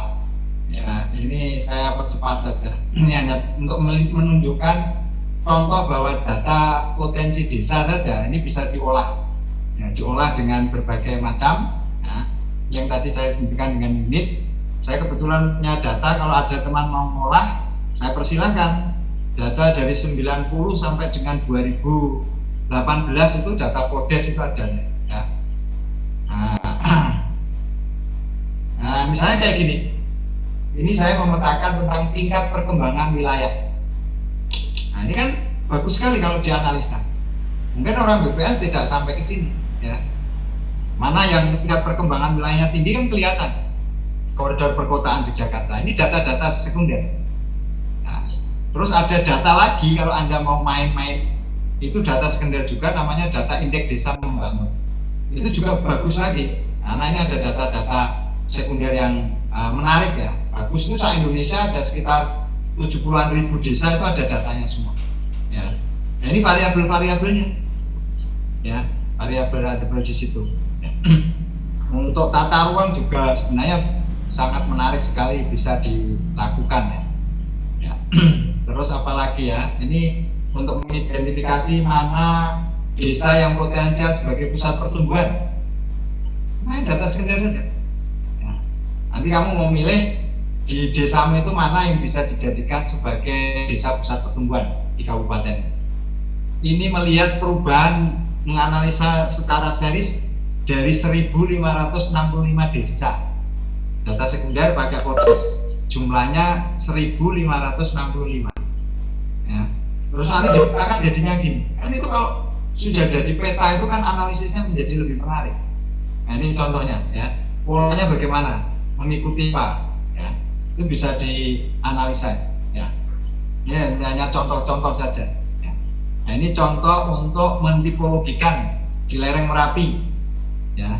Basis ekonominya tadi kalau data-datanya keluar nanti bisa dipetakan ya. Fungsi ruang, fungsi budidaya, fungsi lindung, nah itu juga bisa. Jadi berdasarkan lampiran data ini ya. Jadi sangat menarik analisanya itu. Ini hanya saya menunjukkan bagaimana kita bisa memanfaatkan data-data sekunder dari BPS, baik itu data publikasi maupun data mentah. Kalau ini data mentah ini, sehingga kita nggak perlu menginput. Ya, misalnya di Bantul tentang tingkat daya pulih akibat gempa, ini kayak bisa juga. Ya, kemudian dipetakan. Di Merapi juga. Ya, ini desa-desa ini. Ya, jadi ada banyak sekali contoh-contoh itu. Nah, ini di Kulon Progo juga daya dukung ya, daya dukung. Terus pengurangan risiko bencana, nah, itu juga bisa. Itu semuanya data-data sekunder ya. Tapi kalau sudah di map kan itu menjadi lebih menarik tentang kebencanaan ya. Nah, terus ada analisis spasial kemiskinan itu juga ini yang kemudian nanti pada seri kedua atau ketiga nanti pengen saya sampaikan lagi bagaimana kita bisa melakukan analisis statistik spasial. Karena saya ingin mahasiswa saya ini bisa statistik spasial ya. Ini nanti ada narasumber yang pengennya nanti saya sampaikan, sehingga membaca peta itu tidak hanya distribusinya mengelompok, menyebar, tetapi dihitung statistiknya sampai ke regresi spasialnya ya. Nah, ini nanti akan kita jadikan sebagai topik lagi di acara seri berikutnya ya. Ini akan kita panggil yang ahlinya yang bisa ngajari Anda seperti ini ya. Tentang pola ya, korelasi spasial, korelasi tapi spasial, korelasi tapi ada mapnya. Jadi dengan mana distribusinya, hubungannya bagaimana itu bisa terlihat semuanya. Ya, itu nanti akan kita ajarkan kepada kita semuanya supaya kemampuan kita di dalam menganalisis data spasial ini lebih meningkat. Ya, termasuk ini regresi spasial. Kan kita belum pernah ini, soalnya di fakultas kita atau di prodi kita belum pernah ada yang menganalisis model ini, makanya nanti akan kita ajarkan. Nah ini coba misalnya dari tentang mengkaji tentang urbanisasi tetapi pakai data Podes. Ini sebenarnya datanya ada yang data citra, ada data yang dari Podes ya. Nah, ada yang data citra, ada dari data Podes. Nah ini kayak gini mesti datanya Podes. Yang kotak-kotak ini seperti yang di pojok sebelah kiri bawah itu kan kotak-kotak. Artinya yang sebelah kanan dari citra, yang sebelah kiri population density-nya itu dari Podes, sehingga kelihatan di Jakarta itu yang padat mana, Jabodetabek itu. Jadi bisa diteliti indeksnya ya. Nah ini yang nanti kemungkinan akan coba kita ajarkan pada Anda semuanya. Nah ini variabel-variabelnya ya. Agar main variabelnya sudah paham, terus kemudian kita cocokkan cari data. Oke, saya kira itu Mas Vincent. Silakan kalau ada pertanyaan. Kita masih ada waktu berarti sampai 21.30 ya. Masih ada waktu 3/4 jam. Silakan. Sewaktu saya berikan Mas Vincent. Baik, terima kasih kepada Bapak Dr. Lutfi Muta'ali atas pemaparannya. Selanjutnya kita akan melanjutkan ke sesi pertanyaan. Terlebih dahulu kita ada 3 pertanyaan dulu ya Pak. Ya. Yang pertama dari Dian Eki. Ada 3 pertanyaan dari Mbak Dian Eki. Apabila ingin mengetahui sektor unggulan di tingkat kecamatan dalam sebuah kabupaten, data apa saja yang dibutuhkan dan apakah BPS menyediakan data tersebut hingga tingkat kecamatan? Itu untuk pertanyaan pertama. Pertanyaan kedua, apakah terdapat data PDRB di tingkat kecamatan? Dan pertanyaan terakhir dari Mbak Iki, apakah BPS menyediakan data jarak antar kecamatan di suatu kabupaten, bukan hanya jarak antar kecamatan dengan ibu kota kabupaten? Terima kasih. Ini langsung dijawab mungkin Pak. Oh ya, nggak apa-apa. Saya jawab saja ya. Untuk mengetahui sektor unggulan itu ada dua cara. Ya. Satu, kita memakai PDRB, itu yang pertama. Yang kedua, kita memakai data komoditas. Ya, komoditas. Pakai data komoditas. Kalau data PDRB pada level kecamatan itu tidak ada, secara general tidak ada. Karena biasanya PDRB mendasarkan kecamatan itu permintaan dari kabupaten. Jadi bukan settingannya BPS. Ya, jadi biasanya kalau Bapedanya itu minta dibuatkan, disurveikan tentang PDRB menurut kecamatan, itu biasanya kemudian dia melakukan pendataan. Itu pernah saya jumpai di beberapa tempat. Ya, misalnya kalau di Jogja itu, di Bantul, di Sleman itu pernah punya, tapi itu tahun sekian. Begitu ganti tahun, udah nggak ada lagi. Jadi karena memang bukan programnya BPS ya. Jadi kecamatan PDRB level kecamatan itu saya anggap tidak ada, itu aja. Kalau Anda temukan pasti hanya di seri-seri waktu tertentu, karena itu permintaan ya. Sehingga Anda kalau menganalisis potensi unggulan, sektor unggulan, kalau mendasarkan PDRB berarti tidak bisa Anda lakukan karena datanya tidak ada ya. Tapi kalau Anda menganaliskan berdasarkan pendekatan komoditas, kemungkinan ada, tapi meskipun tidak semua. Contohnya, nanti kalau komoditas pertanian itu kan ada data-data, misalnya data padi, data jagung, macam-macam. Data komoditas itu ada.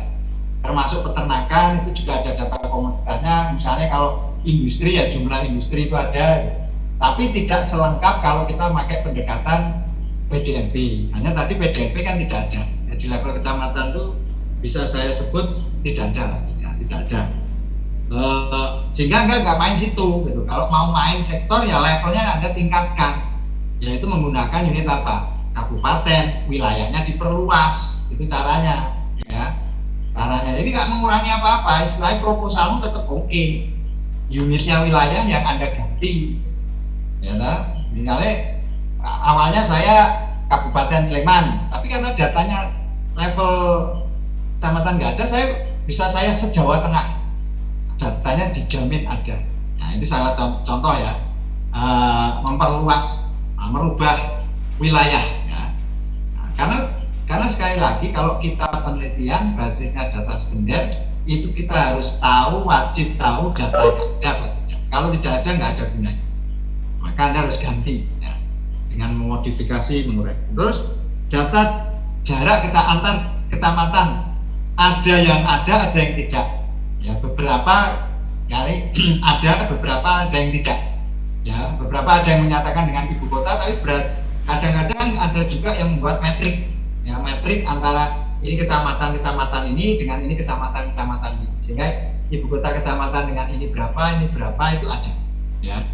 Tapi mungkin tidak semuanya kabupaten mendata seperti itu. Tapi seandainya pun tidak, buat kita geografi saya kira nggak masalah jarak itu gampang. Diklik-klik di dalam GIS sudah ketemu barangnya. Kalau nggak mau ya misalnya di mana di Gojek aja sudah bisa. Jadi klik-klik berapa jaraknya sudah nggak masalah itu ya jarak. Jangan jadikan masalah. Berikutnya Mas Brigjen.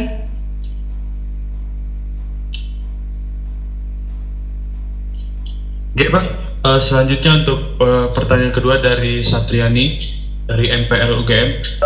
Pertanyaannya, dalam topik penelitian kajian daya dukung lingkungan dalam penataan kawasan permukiman pada kawasan tepian air, di mana lokasi penelitian tersebut merupakan KSN Lindung sebagai taman wisata alam dan juga sebagai kawasan rawan gempa. Pertanyaannya adalah, apakah metode daya dukung yang digunakan dapat menggunakan daya dukung ambang batas atau lebih ke ekosistem service? Pertanyaan yang kedua, bagaimana dengan perhitungan kepada hunian yang vertikal? Apakah terdapat perlakuan khusus dalam perhitungan daya dukung lingkungan? Terima kasih Pak. Sekian pertanyaan yang kedua Pak. Ini pertanyaan sebenarnya agak melebar ya, maksudnya tidak sesuai dengan topik kita. Ini masalah tentang daya dukung dan daya tampung lingkungan. Kebetulan kan saya buat ada buku terkait dengan itu. eh, kalau pertanyaan Anda seperti itu, sebenarnya yang paling bagus adalah ketika kita mengkaji daya dukung tetapi basisnya tidak administrasi. Itu yang pertama. Karena semua basis data BPS itu adalah basis administrasi, bukan basis fungsional. Maka ketika kita pakai batas-batas fungsional tidak administrasi, maka instrumen citra satelit itu menjadi instrumen yang paling penting, ya, paling penting.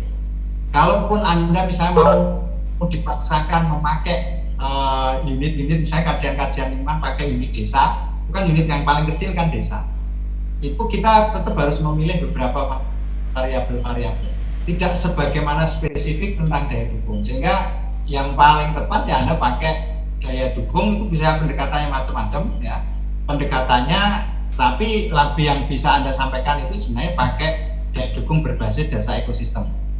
Bisa juga membuat daya dukung yang basisnya seperti diungkapkan di dalam Permen PU untuk tata ruang itu tentang SKL misalnya, satuan kemampuan lahan, itu juga bisa. Yang intinya berbasisnya itu pada basis stok, ya, bukan basis threshold, bukan basis threshold. Karena kalau basis threshold itu ya basisnya titik, mesti titik, misalnya tentang pencemaran air, tentang pencemaran udara, ya itu basisnya titik, sehingga agak sulit ya mengkaitkan dengan yang Anda punya tadi. Sehingga kalau saya menyarankan ya sebaiknya memang analisis daya dukung berbasis jasa ekosistem itu lebih tepat di dalam menganalisa dari apa yang Anda sampaikan. Lanjut Mas Vincent. Oke Pak, untuk pertanyaan ketiga dari Hening Tias, terdapat 3 pertanyaan. Pertanyaan pertama yakni untuk pengolahan data panel, apa prinsip yang harus dipegang dan aplikasi apa yang bisa digunakan? Apakah SPSS bisa memuat hal tersebut? Untuk pertanyaan kedua, apakah data yang bukan dari instansi pemerintah bisa digunakan dalam penelitian skripsi? Misalnya data mobilitas harian dari Google per provinsi, data harian COVID oleh Satgas per provinsi, dan sebagainya. Pertanyaan terakhir, apakah data final atau data yang sudah jadi dan sudah berbentuk indeks bisa digunakan sebagai data dalam skripsi? Misalnya ISPO harian atau indeks standar pencemar udara yang dikeluarkan oleh KLHK. Terima kasih Pak. Oke, banyak tadi, agak lupa ya. Yang jelas semua data-data itu bisa Anda manfaatkan. Apakah itu data resmi dari pemerintah atau data-data dari hasil penelitian lembaga-lembaga tertentu, semua bisa digunakan. Termasuk yang dari Gojek, Google dan lain sebagainya, semua bisa digunakan. Nah tentu nanti tergantung bagaimana Anda menspesifikkan tentang metode, penuliskannya di dalam metode. Tapi kalau pertanyaan bisa digunakan semua data, bahkan sekarang di pengembangan wilayah perencanaan kota itu sudah mengarah ke big data, jadi data-data yang tidak dihasilkan oleh lembaga pemerintah.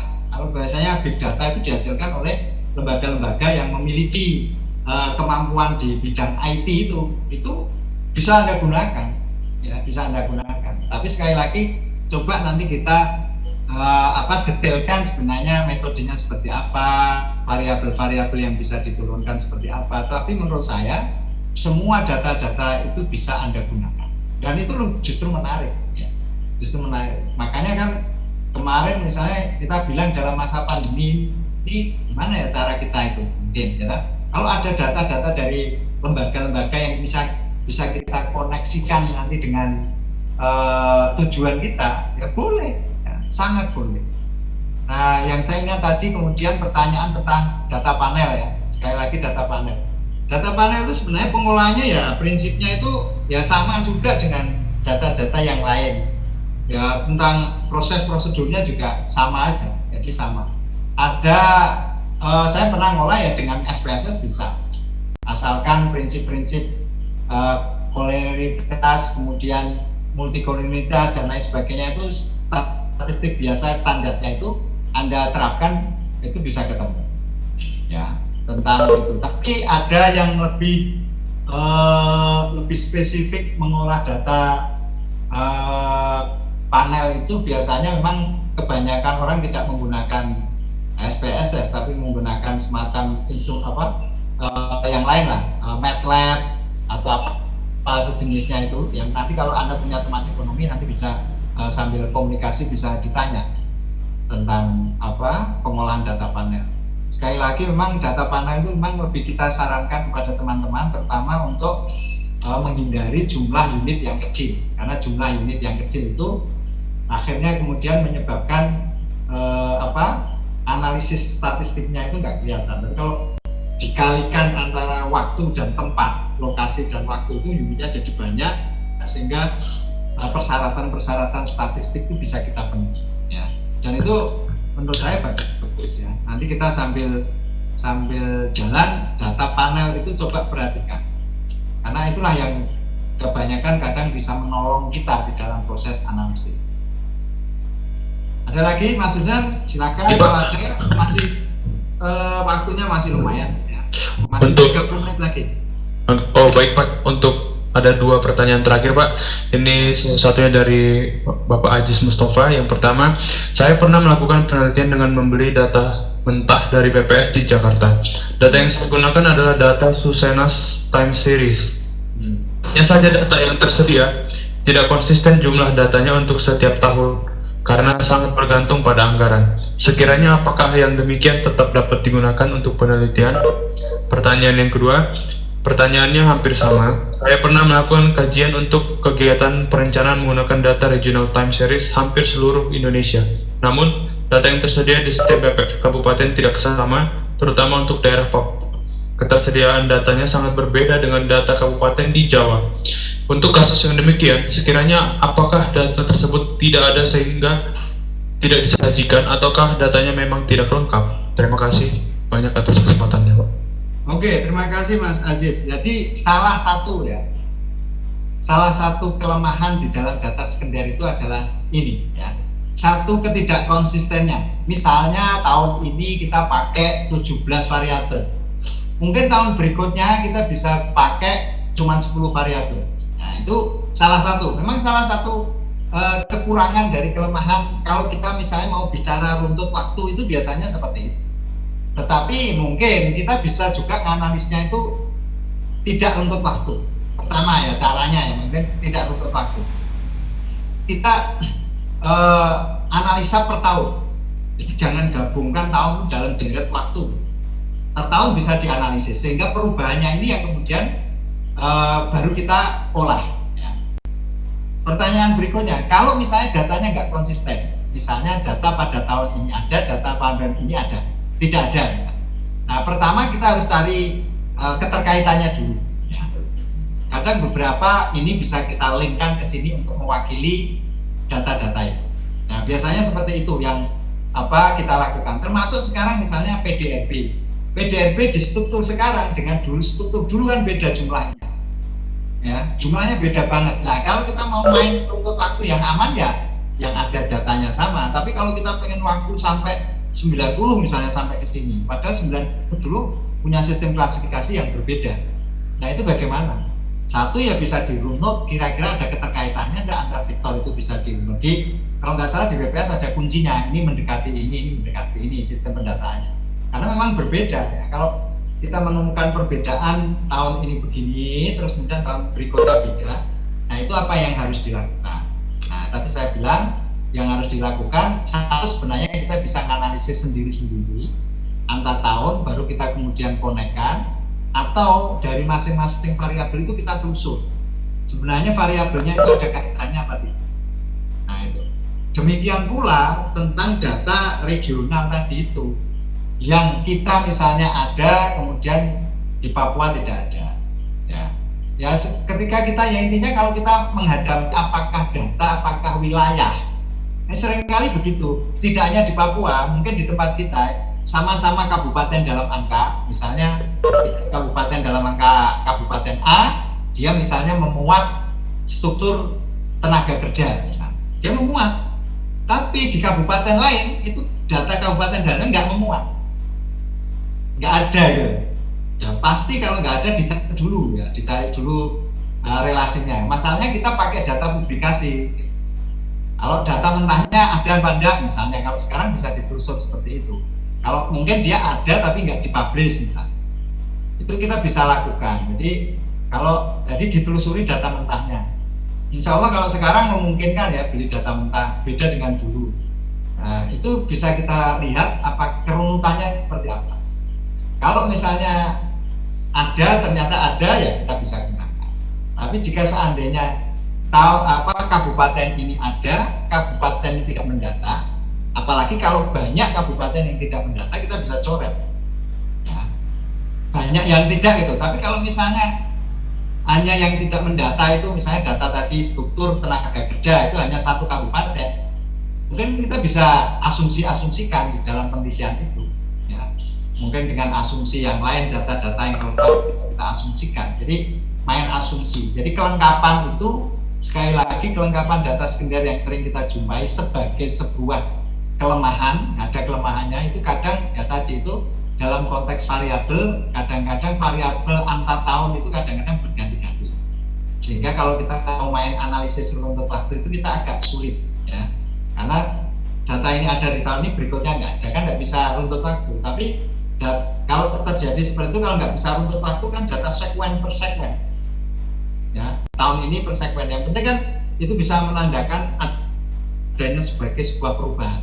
Ya, sekuen tahun ini dengan tahun ini, yang datanya relatif sama. Ada juga yang tadi tidak variabelnya, tetapi wilayahnya. Wilayah ini lengkap, wilayah ini tidak lengkap. Ya nggak bisa dibandingkan, jelas nggak bisa. Ya, wong dia nggak ada data, istilahnya kita ada datanya, itu nggak bisa.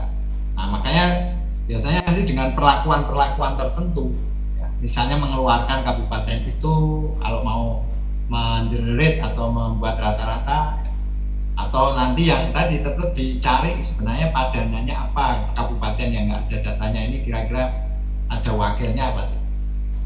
Jadi memang yang jelas ada beberapa kelemahan-kelemahan dan itu harus diselesaikan, mungkin dengan main pendekatan, mungkin dengan main asumsi, itu bisa menolong untuk kasus-kasus tersebut. Berikutnya, Oke Pak, untuk pertanyaan terakhir dari Lucy Putri, apabila ingin meneliti mengenai DDLH dengan metode jasa ekosistem di suatu kawasan, data sekunder pendukung apa yang sekiranya bisa digunakan dari BPS? Nah, kalau itu biasanya data sekunder dari BPS itu hanya untuk apa ya? Untuk pelengkap ya, bukan data utama. Karena kan daya dukung berbasis jasa ekosistem itu basisnya data spasial, ya. Basisnya data citra. Nah, data citra nggak ada di sehingga praktis tidak bisa digunakan data-data BPS. Data BPS itu nanti hanya mendukung deskripsi. Ya, jadi nanti akan mendukung deskripsimu. Misalnya saya contohkan, bahkan tidak hanya mendeskripsi, tetapi mengkonfirmasi. Saya contohkan data tentang daya dukung pangan. Ya, data dukung pangan itu dengan jasa ekosistem bisa petanya yang tinggi itu bagian mana. Lalu kita konfirmasi, apakah data yang jasa ekosistem tinggi, pangan tinggi, itu data-data tentang produksi padi, produksi pangan itu juga tinggi apa tidak. Jadi letaknya data-data BPS yang nanti kita harus cari satu relevansinya. Ya, kalau sudah relevansinya, kita akan gunakan data-data BPS itu untuk menguatkan. Karena salah satu langkah yang harus dilakukan di dalam kalau kita membuat daya dukung jasa ekosistem pakai map kayak itu sudah jadi, itu adalah memverifikasi di lapangan. Nah, salah satu cara memverifikasi di lapangan itu adalah cara kita memverifikasi dengan data sekunder. Ya, nah data sekunder itu dari BPS. Tapi tidak semuanya ada, beberapa yang ada. Misalnya contohkan juga daya dukung kualitas udara. Ada itu. Yang cari kalau Anda ada BPS misalnya hanya disebutkan misalnya udaranya di kabupaten itu sekian. Nah itu hanya digunakan sebagai pelengkap. Ya, pelengkap. Jadi jangan sampai gini kayak tadi pangan. kita delineasi ternyata di peta kita tinggi, tetapi sebenarnya produk dari statistik itu sangat rendah di situ.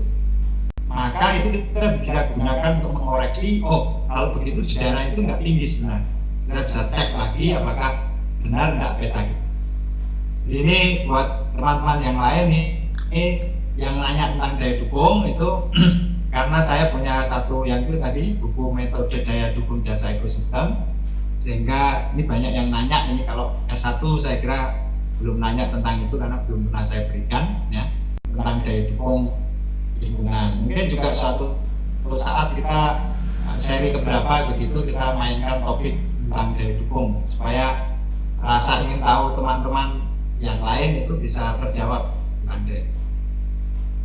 Begitu Mas Vincent, ini saya lihat ada banyak yang tadi saya tawarkan 20 buku dengan harga 40.000 ya. Tapi sekali lagi ini bagi yang ngambil sendiri loh ya. Nanti ngambilnya bisa komunikasi dengan tim Lingkar 10, apakah ditaruh di pos apa, tapi yang jelas tidak menanggung biaya kirim. Menanggung biaya kirim ya berat. Jadi nanti kita catat yang 20 peserta itu akan mendapatkan ya itu aja Mas Vincent apa bukunya itu aja diskon itu. Jadi yang 20 orang pertama itu harga 40.000. Nanti tinggal kontak-kontak janjian mau diambil di mana. Sementara yang setelah orang ke-20 itu 50.000. Nah, itu bonusnya itu ya. Silakan Mas Vincent, gimana? Baik Pak, terima kasih atas pemaparannya. Terima kasih atas diskusinya juga buat teman-teman yang sudah bertanya. Sekedar informasi buat teman-teman yang sudah bertanya, diberi buku gratis nggih Pak? Nggih Pak. 4 buku gratis untuk 4 penanya pertama. Yakni ada buku terkait dengan pemukiman kumuh dan ada juga buku terkait dengan pemindahan ibu kota. Bukunya apa Mas Vincent? Mungkin dari panitia bisa melampirkan kontak person yang bisa dihubungin agar bisa dihubungin juga bagi teman-teman yang sudah bertanya. Oke, terima kasih. Klausulnya gitu loh Mas Vincent ya. Klausulnya adalah mengambil sendiri, tidak menanggung biaya kirim. Baik Pak, terima kasih Pak atas informasinya. Mungkin izinkan saya menyampaikan kesimpulan dari diskusi kita pada malam hari ini, yakni research is about progress. Salah satu komponen research atau penelitian adalah terkait data. Research yang baik memiliki data yang baik serta akurat dan tepat. Sehingga output research yang dilakukan adalah research yang progresif dan berkelanjutan. Sekian dari saya, terima kasih atas kesempatannya, terima kasih buat semangat dan antusias dari para peserta. Saya Vincent Joni, izinkan saya mundur dari forum ini. Terima kasih, selamat malam dan sampai jumpa di kesempatan selanjutnya. Saya kembalikan kepada pembawa acara Mbak Devi Kurniawati. Terima kasih. Terima kasih kepada Bapak Dr. Ali telah berbagi hari ini, serta kepada Saudara Vincent Joni Huta Galung yang telah menjadi moderator pada malam hari. Selanjutnya tibalah kita di akhir ya, penutupnya bahwa mohon maaf apabila pemandu acara banyak melakukan salah kata dan perbuatan. Semoga acara dapat berbagi kita dan kita dapat bertemu lagi di kesempatan baik lainnya. Terima kasih. Wassalamualaikum warahmatullahi wabarakatuh. Waalaikumsalam warahmatullahi wabarakatuh. Materinya mau di-share Pak? Di-share peserta ya Pak? Oke Pak, ada beberapa peserta yang meminta materi.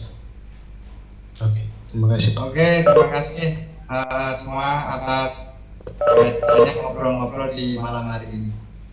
Terima kasih pada panitia tim Lingkar 10 yang sudah memfasilitasi kegiatan kita ini. Sama-sama Pak, terima kasih buat teman-teman semua.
Maaf Pak, itu Dea Pak.